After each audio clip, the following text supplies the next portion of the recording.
ഫ്രാൻസിലെ ക്വെസ്നോൻ നദിയിൽ സ്ഥിതി ചെയ്യുന്ന ഒരു ദേവാലയ സമുച്ചയമായ മൗണ്ട് സെയിന്റ് മൈക്കിളിന്റെ നയന മനോഹാരിതയും വസ്തുശില്പ കലാവൈദഗ്ധ്യവും പ്രകൃതി സമ്പന്നതയും ചരിത്ര പ്രാധാന്യവും അദ്വിതീയമാണ്.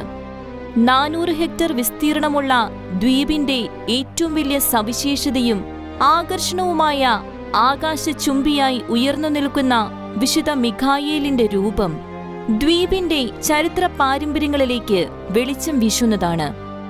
8-ാം നൂറ്റാണ്ടിൽ അവറഞ്ചസിലെ ബിഷപ്പ് ഓബർട്ടിന് മുഖ്യദൂതനായ വിശുദ്ധ മിഖായേൽ പ്രത്യക്ഷപ്പെട്ട് കടലിന് നടുവിലെ പാറക്കെട്ടുകളിൽ ദേവാലയം നിർമ്മിക്കാൻ ആവശ്യപ്പെട്ട പ്രകാരമാണ് ദേവാലയം നിർമ്മിച്ചത് എന്നാണ് പരമ്പരാഗത വിശ്വാസം.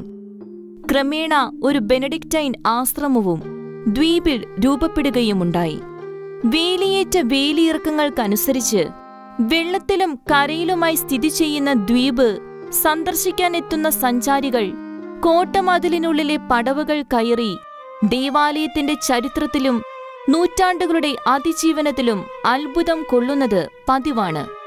ഇംഗ്ലണ്ടും ഫ്രാൻസും തമ്മിലുള്ള യുദ്ധവേളയിൽ ഇംഗ്ലണ്ട് മൗണ്ട് സെയിന്റ് മൈക്കിൾ കീഴടക്കാൻ ശ്രമിച്ചെങ്കിലും പരാജയപ്പെട്ടതും ഫ്രഞ്ച് വിപ്ലവകാലത്ത് പ്രസ്തുത ദ്വീപ് തടവറയായി ഉപയോഗിക്കപ്പെട്ടതുമെല്ലാം ദ്വീപിൽ ഉറങ്ങുന്ന ചരിത്ര യാഥാർത്ഥ്യങ്ങളാണ്. പാറക്കൂട്ടങ്ങളുടെ ഉച്ചിയിൽ പണിതുയർത്തപ്പെട്ടിരിക്കുന്ന ശില്പകലാ സമ്പന്നമായ ദേവാലയവും വാനസ്പർശിയായ വിശുദ്ധ മിഖായേൽ ദൂതന്റെ രൂപവും കടലിന് മധ്യേയുള്ള ഈ ദൃശ്യവിസ്മയത്തെ മിഖായേൽ ദൂതനോടുള്ള വണക്കത്തിന് ചരിത്ര പ്രാധാന്യം കൂട്ടുന്ന പ്രതിഫലനമായി കൂടിയാണ് ആഗോള കത്തോലിക്കർ വീക്ഷിക്കുന്നത്.